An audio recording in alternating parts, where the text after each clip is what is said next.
আসসালামু আলাইকুম। সকল দর্শক শ্রোতাকে আমন্ত্রণ জানিয়ে শুরু করছি চ্যানেল আই সংবাদ স্টুডিওতে আপনাদের সাথে আছি মোহাম্মদ রাইহান। বিস্তারিত সংবাদের শুরুতেই জানিয়ে দিচ্ছি ফ্রেশ আটা ময়দা সুজি সংবাদ শিরোনামগুলো। নির্বাচন বাধাগ্রস্ত করতে ষড়যন্ত্র হচ্ছে, আবারও বললেন তারেক রহমান। 12 ফেব্রুয়ারি ভোটের হিসাব কড়ায় গণ্ডায় বুঝে নেওয়ার আহ্বান। যুবদের কর্মসংস্থানের ব্যবস্থা করে সমৃদ্ধ বাংলাদেশ গড়তে জামায়াতের পরিকল্পনা। কর্মক্ষেত্রে নারীদের সর্বোচ্চ নিরাপত্তা দেওয়ার আশ্বাস। মৎস্য ও প্রাণিসম্পদ খাতে খামারি ও হ্যাচারি মালিকদের বিদ্যুৎ বিলে 20% ছাড় দেবে সরকার। ভর্তুকি হিসেবে 100 কোটি টাকা বরাদ্দ। সামাজিক যোগাযোগ মাধ্যমের প্রসারের যুগে সাংবাদিকতার চর্চায় সতর্কতা জরুরি মনে করেন গণমাধ্যম উন্নয়ন কর্মীরা। জনস্বার্থ সাংবাদিকতায় গুরুত্ব আরোপ। এবং বাংলাদেশি সাংবাদিকদের অ্যাক্রিডিটেশন কার্ডের আবেদন বাতিল করল আইসিসি। টি-20 বিশ্বকাপ কভার করতে যেতে পারছেন না কেউ।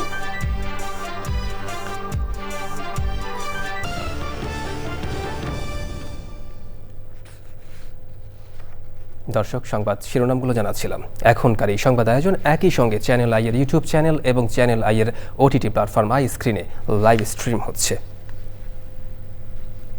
এবার বিস্তারিত প্রসঙ্গ। আর শুরুতে জাতীয় সংসদ নির্বাচন 2026 কাউন্টডাউন।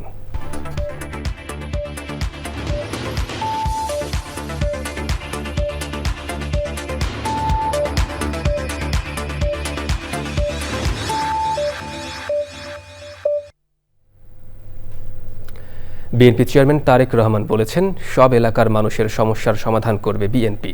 সেজন্য ধানের শীষকে বিজয়ী করতে হবে। নোয়াখালীর হাতিয়া উপজেলায় নির্বাচনী সমাবেশে ভার্চুয়ালি যুক্ত হয়ে তিনি আরও বলেন, নির্বাচন বাধাগ্রস্ত করতে ষড়যন্ত্র হচ্ছে। এ বিষয়ে সতর্ক করে 12 ফেব্রুয়ারি ভোট দিয়ে কড়ায় গণ্ডায় হিসেব বুঝে আসার আহ্বান জানান তিনি। রাহুল রায়ের রিপোর্ট। পুরোদমে চলছে বিএনপি চেয়ারম্যান তারেক রহমানের নির্বাচনী প্রচার কাজ। সিলেট বিভাগের পর চট্টগ্রাম বিভাগের বিভিন্ন জেলায় নির্বাচনী সমাবেশ করেছেন তিনি। কিছু নির্বাচনী সমাবেশে ভার্চুয়ালিও যুক্ত হচ্ছেন।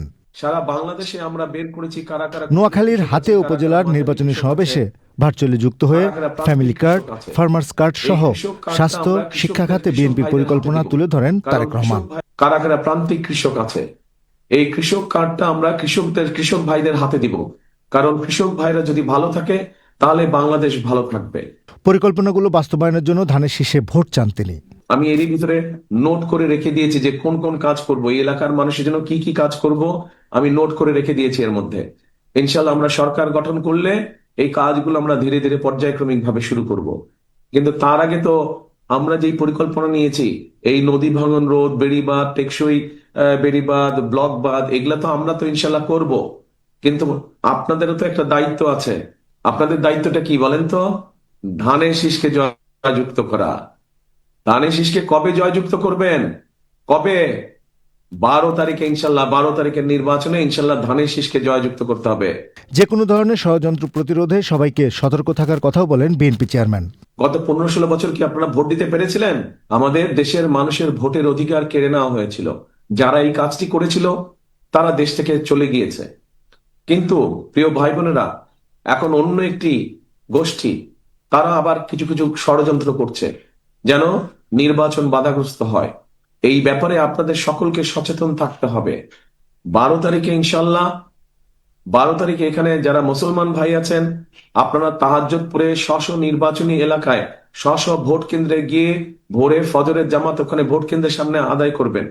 এবং যারা মুসলমান অন্য ধর্মের ভাই বোনেরা আছেন তাদেরকে সাথে নিয়ে যাবেন, যাতে করে সকাল সকাল সবাই ভোট কেন্দ্রের সামনে লাইন দিয়ে দাঁড়াতে পারে, যাতে ভোট দিতে পারেন, আপনারা সঠিকভাবে ভোট দিতে পারেন। এবং শুধু ভোট দিলেই চলবে না, ভোট দিয়ে চলে আসলে চলবে না, ভোট দিয়ে ওখানে থাকতে হবে, যাতে করে আপনার যে ভোটটা আপনি দিলেন এই ভোটের হিসাব কড়ায় গণ্ডায় বুঝে আনতে হবে। সুন্দর দেশ গঠনে সবাইকে এক হয়ে কাজ করার আহ্বান জানিয়েছেন তারেক রহমান। করব কাজ, গড়ব দেশ, সবার আগে বাংলাদেশ। রাহুল রায়, চ্যানেল আই। আগামী নির্বাচনে যুব সমাজ দাঁড়িপাল্লার পক্ষে থাকবে উল্লেখ করে জামায়াতের আমির ডাক্তার শফিকুর রহমান বলেছেন, বেকার ভাতা দিয়ে বেকারত্বের মহাসমুদ্র তৈরি নয়, যুবক যুবতীদের মধ্যে কাজ তুলে দিয়ে সমৃদ্ধ বাংলাদেশ গড়তে চায় জামায়াত। জামায়াতের আমির বলেন, নারীদের ঘরে আটকে রাখার মিথ্যা প্রোপাগান্ডা ছড়ানো হচ্ছে। সোমবার ঢাকার বাইরে নির্বাচনী প্রচারণার দ্বিতীয় পর্বের প্রথম দিনে কুষ্টিয়া, মেহেরপুর, চুয়াডাঙ্গা এবং ঝিনাইদহের জনসভায় বক্তব্য রাখেন জামায়াতের আমির। তাফিমুল ইসলামের রিপোর্ট।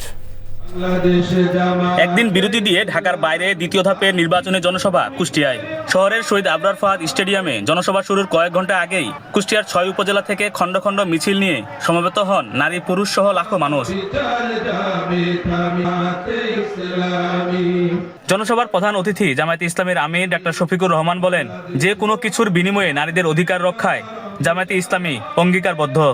নবী করিম সাল্লাল্লাহু আলাইহি ওয়াসাল্লাম যুদ্ধের ময়দানে আমাদের মাদেরকে সঙ্গে করে নিয়ে গেছেন যোদ্ধা হিসাবে।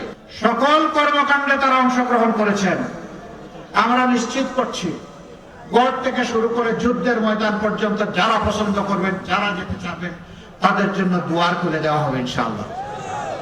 এবং সেখানে তাদের পূর্ণ নিরাপত্তা এবং সম্মান মর্যাদা নিশ্চিত করা হবে। ধোঁকাবাজদের জ্বালাতন থেকে তারা মুক্তি পাবেন ইনশাআল্লাহ।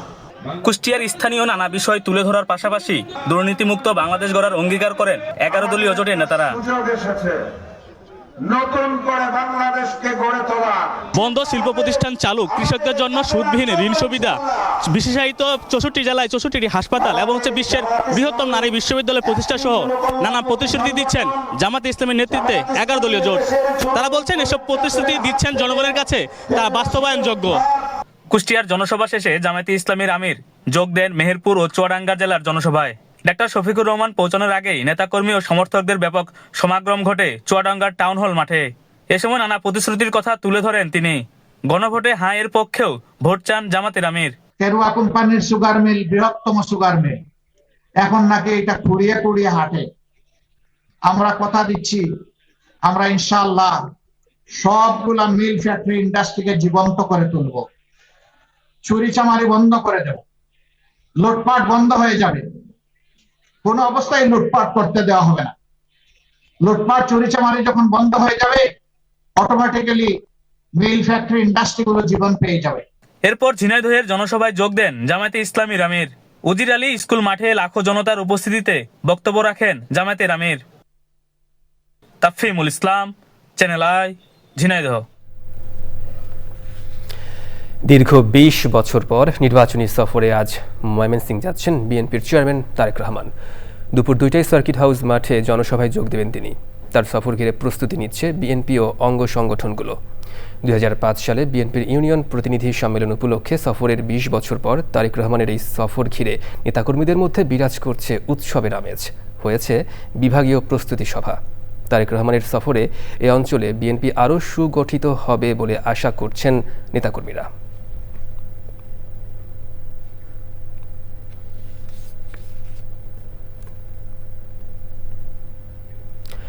নির্বাচনী প্রচারে জাতীয় নাগরিক পার্টি এনসিপির আহ্বায়ক নাহিদ ইসলাম অভিযোগ করেছেন, ভারত একটি বিশেষ রাজনৈতিক দলকে ক্ষমতায় আনার পরিকল্পনা করছে। দেশ জুড়ে সকাল থেকে রাত পর্যন্ত বিরামহীন গণসংযোগ করছেন বিএনপি ও জামায়াতে ইসলামীর নেতৃত্বাধীন প্রধান 2 জোট সহ অন্যান্য দলের প্রার্থীরা।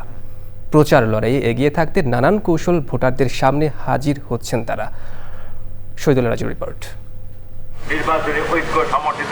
আগামী 12ই ফেব্রুয়ারি জাতীয় সংসদ নির্বাচনের প্রচারে নানা কৌশলে ভোটারদের নজর কাড়তে চাইছেন প্রার্থীরা। ঢাকার আসনগুলো ঘুরিয়ে দেখা গেছে, ভোটের সময় যত এগিয়ে আসছে প্রার্থীদের ব্যস্ততা ততই বাড়ছে। দলীয় প্রার্থীদের সঙ্গে পাল্লা দিয়ে প্রচার চালাচ্ছেন স্বতন্ত্র প্রার্থীরাও। লিফলেট বিতরণ, মতবিনিময় সভা করে ভোটারদের সামনে নিজেদের বার্তা তুলে ধরছেন তারা।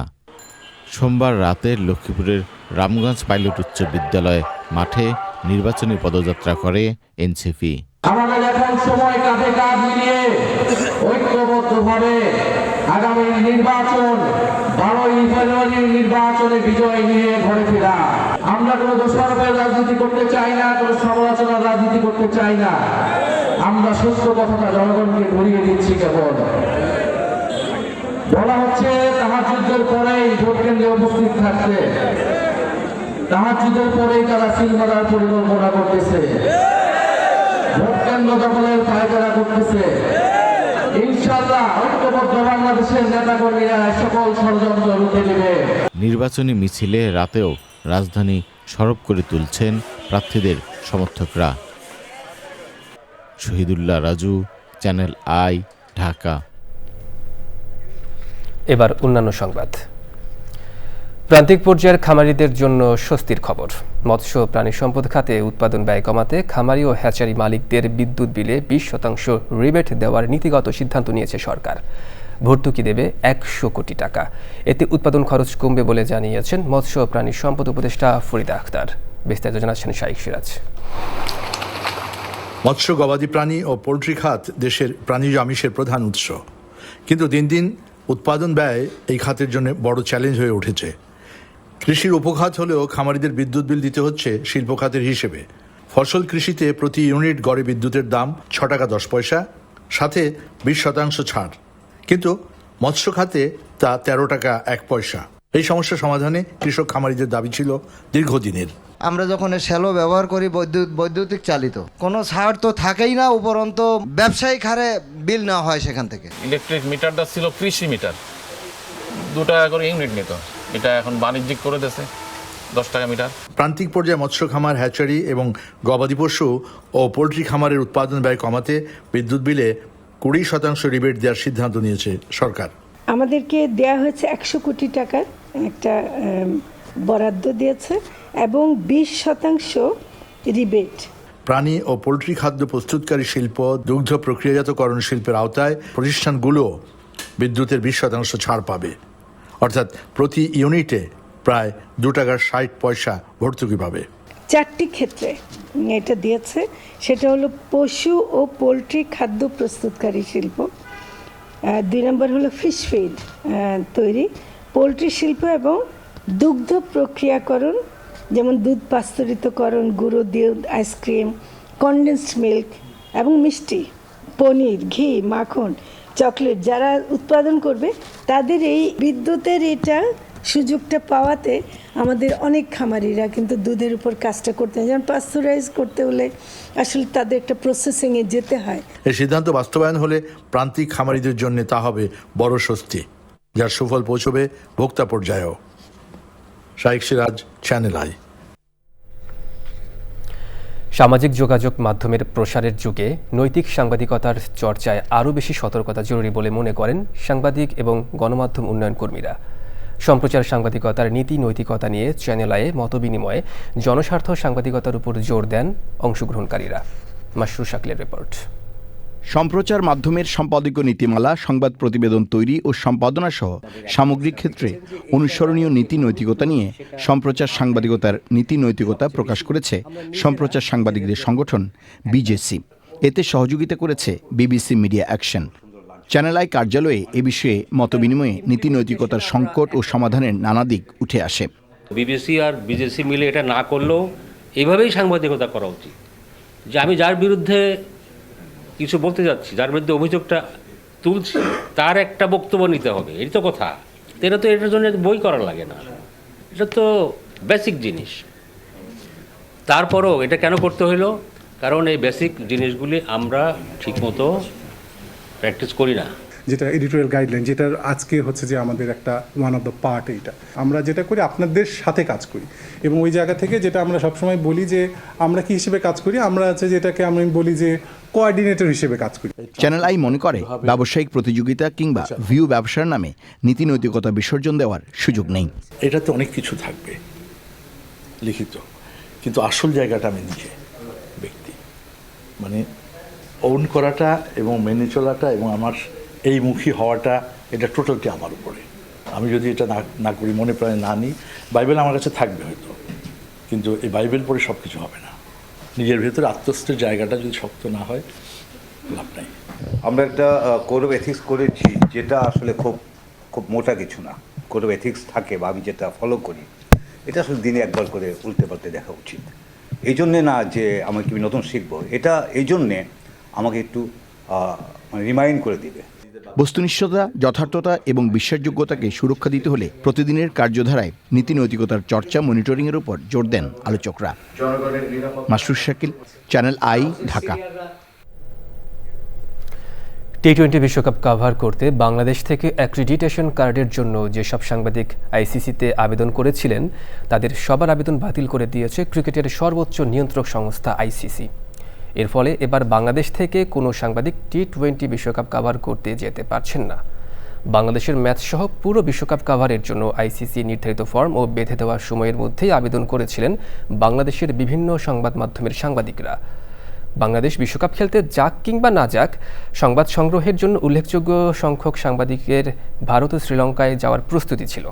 1999 সালে বাংলাদেশে প্রথম বিশ্বকাপ খেলার সময় থেকে প্রতিটি আসরেই উল্লেখযোগ্য সংখ্যক বাংলাদেশি সাংবাদিকের উপস্থিতি ছিল। শুধু তাই নয়, যখন বাংলাদেশ দলের ক্রিকেট বিশ্ব আসরে উপস্থিত ছিল না, তখনও বাংলাদেশের অনেক সাংবাদিক বিশ্বকাপের আসর কভার করতেন।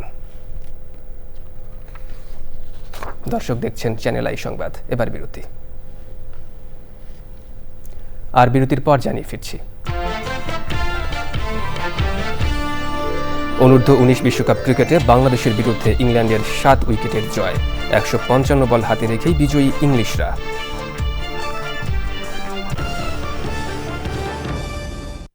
চাঁদার দাবিতে নরসিংদীর ড্রিম হলিডে পার্কের সামনে ঢাকা থেকে পিকনিক করতে যাওয়া সাংবাদিকদের উপর সন্ত্রাসী হামলায় অন্তত 10 জন সাংবাদিক আহত হয়েছেন। তাদের মধ্যে 4 জনের অবস্থা গুরুতর।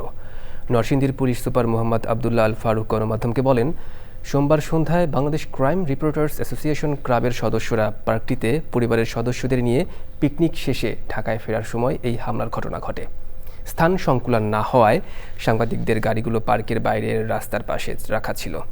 গাড়িগুলো আসার সময় সেগুলোতে চাঁদা দাবি করে স্থানীয় সন্ত্রাসীরা। সাংবাদিকরা প্রতিবাদ করলে তাদের সঙ্গে প্রথমে বাকবিতণ্ডা হয়। এরপর সন্ত্রাসীরা মব তৈরি করার চেষ্টা করে এবং সংঘবদ্ধ হয়ে দেশীয় অস্ত্র নিয়ে হামলা চালায়। এতে সিনিয়র সাংবাদিক মোহাম্মদ শাহিদ, এস.এম. ফয়েজ, মোহাম্মদ মহসিন ও ক্লাবের স্টাফ লাল গুরুতর আহত হন। রাতে ক্লাবের সাবেক প্রচার ও প্রকাশনা সম্পাদক এস.এম. ফয়েজ বাদী হয়ে হামলাকারী আলাল সরকার সহ 8 জনের নাম উল্লেখ করে মাধবদী থানায় মামলা করেন। এই ঘটনায় আলাল সরকার ও রনি মেয়েকে গ্রেফতার করেছে পুলিশ। সাংবাদিকের মোবাইলে সাংবাদিক মিয়া আমি যেন চুরি করতেছি না এফসির ফোন দিই সারাদিন বুড়ায় মুড়ায় 600 টাকা লাগে এলাইছি আর ফোন দিতে দেন ফোন দিও না খাসরামি করে আমরা কেন উড়াইছি মিয়া ঠিক আছে না এলে ঝামেলা করব দেই কত ঝামেলা করতে রইল। তো তাৎক্ষণিকভাবে আমাদের পুলিশ সেখানে উপস্থিত হয়ে সাংবাদিকবৃন্দের সহায়তায় 2 চাঁদাবাজকে হাতে গ্রেপ্তার করে এবং অন্য চাঁদাবাজরা পালিয়ে গেলেও তাদের গ্রেপ্তারে অভিযান অব্যাহত রয়েছে আমাদের। আর যারাই এই ঘটনার সাথে জড়িত তাদেরকে চিহ্নিত করে তাদের বিরুদ্ধে অবশ্যই যথোপযুক্ত আইনগত ব্যবস্থা গ্রহণ করা হবে। এবার কৃষি সংবাদ।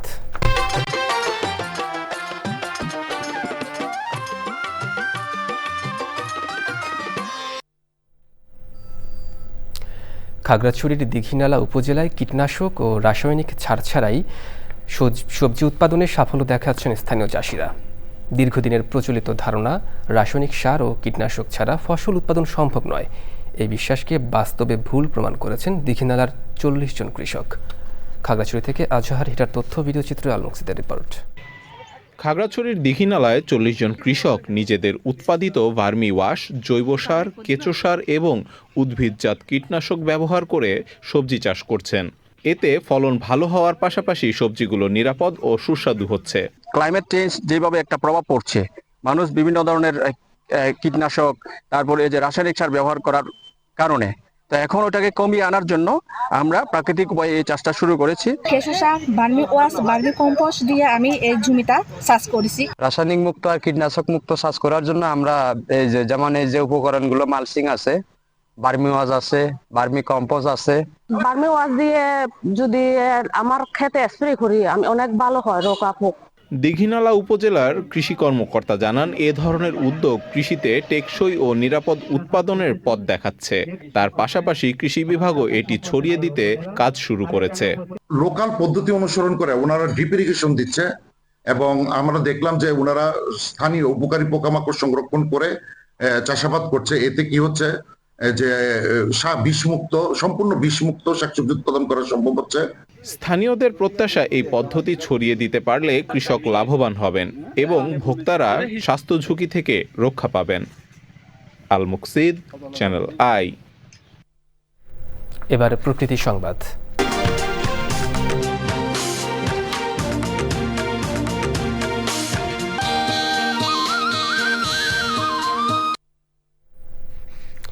তীব্র শীত উপেক্ষা করে দর্শনার্থীদের ভিড়ে মুখরিত বাগেরহাটের বিভিন্ন পর্যটন কেন্দ্র।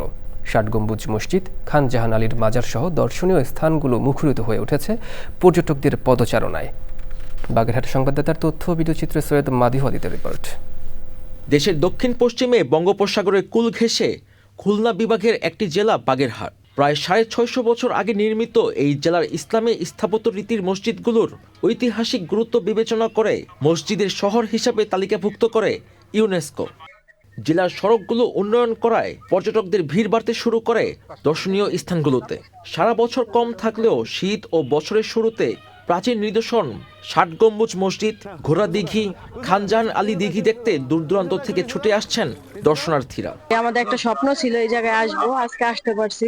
অসাধারণ একটা সময় পার করলাম। ৬০ গম্বুজ মসজিদ উপস্থাপন করতে চাই, আমরা জানাতে চাই আমাদের ইতিহাস এবং ঐতিহ্যের কথা। খুবই ভালো লেগেছে, পরিবেশটা অনেক সুন্দর। পর্যটকরা এখানে আসে এবং মাছকে খাবার খাওয়াচ্ছে, আসলে অনেক সুন্দর দৃশ্য। দর্শনার্থীদের নিরাপত্তা দিতে প্রয়োজনীয় ব্যবস্থা গ্রহণ করেছে প্রত্নতত্ত্ব অধিদপ্তর। বছরের শুরুতেই আমাদের যে পরিমাণ দর্শনার্থী আসছে তার থেকে যে পরিমাণ রাজস্ব আমরা পাচ্ছি গত বছরের তুলনায় অনেকাংশে বৃদ্ধি পেয়েছে। সৈয়দ মাদিহদিত, প্রকৃতি ও জীবন ডেস্ক, চ্যানেল আই। দর্শক, সংবাদের শেষ প্রান্তে, তবে যাবার আগে ফ্রেশ আটা ময়দা সুজি সংবাদ শিরোনামগুলো জানিয়ে দিচ্ছি আরও একবার। নির্বাচন বাধাগ্রস্ত করতে ষড়যন্ত্র হচ্ছে, আবারও বললেন তারেক রহমান। 12ই ফেব্রুয়ারি ভোটের হিসাব করায় গণ্ডায় বুঝে নেওয়ার আহ্বান। যুবদের কর্মসংস্থানের ব্যবস্থা করে সমৃদ্ধ বাংলাদেশ গড়তে জামায়াতের পরিকল্পনা, কর্মক্ষেত্রে নারীদের সর্বোচ্চ নিরাপত্তা দেওয়ার আশ্বাস। মৎস্য ও প্রাণী সম্পদ খাতে খামারি ও হ্যাচারি মালিকদের বিদ্যুৎ বিলে 20% ছাড় দেবে সরকার, ভর্তুকি হিসেবে 100 কোটি টাকা বরাদ্দ। সামাজিক যোগাযোগ মাধ্যমের প্রসারের যুগে সাংবাদিকতার চর্চায় সতর্কতা জরুরি মনে করেন গণমাধ্যম উন্নয়ন কর্মীরা, জনস্বার্থ সাংবাদিকতায় গুরুত্বারোপ। এবং বাংলাদেশি সাংবাদিকদের অ্যাক্রেডিটেশন কার্ডের আবেদন বাতিল করল আইসিসি, টি-20 বিশ্বকাপ কভার করতে যেতে পারছেন না কেউ।